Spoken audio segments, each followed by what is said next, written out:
when she was brought by her mother, Crucibina, to live in the House of the Hearth. From the outside, it seemed like a fairy tale.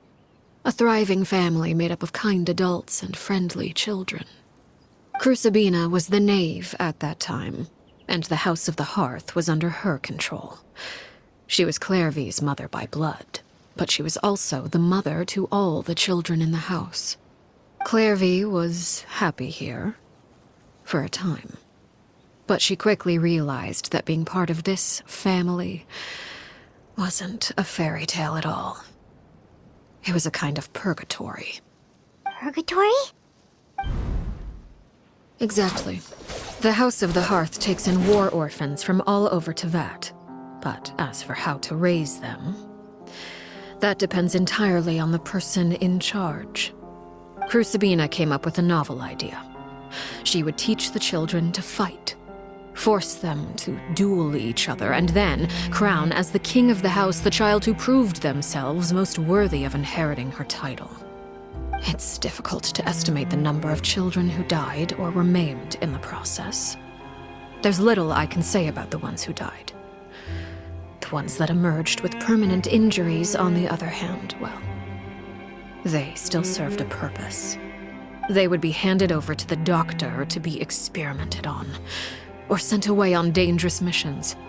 Nothing more than tools to be used and then discarded.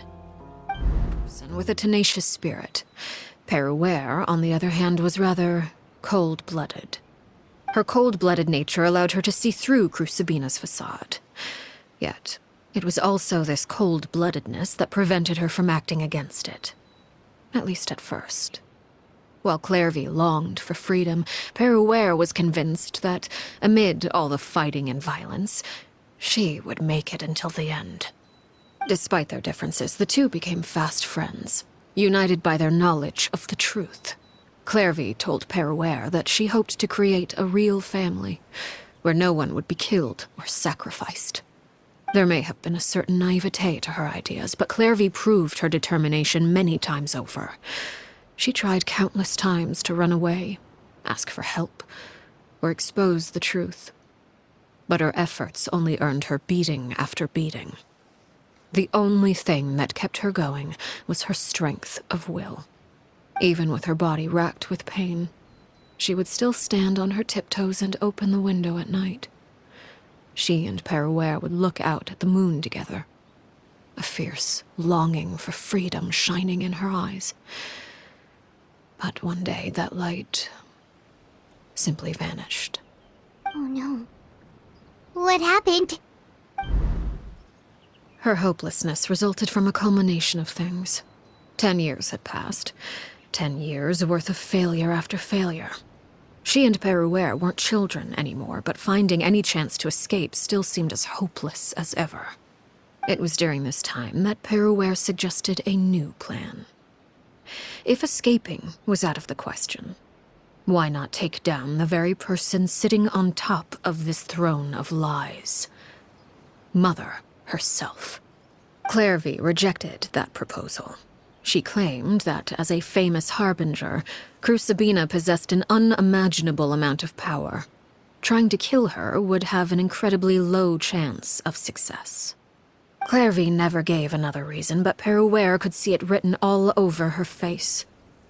Clearvie still thought of Crucibina as her mother. Killing her own flesh and blood was a line she couldn't bring herself to cross. If she couldn't escape and fight back, then only one option remained. Precisely. Death was the only way that she felt she could be free. It happened during a duel. When she arrived at the dueling ring that day, her partner turned out to be none other than Peruere, the very person that had stood by her side all those years.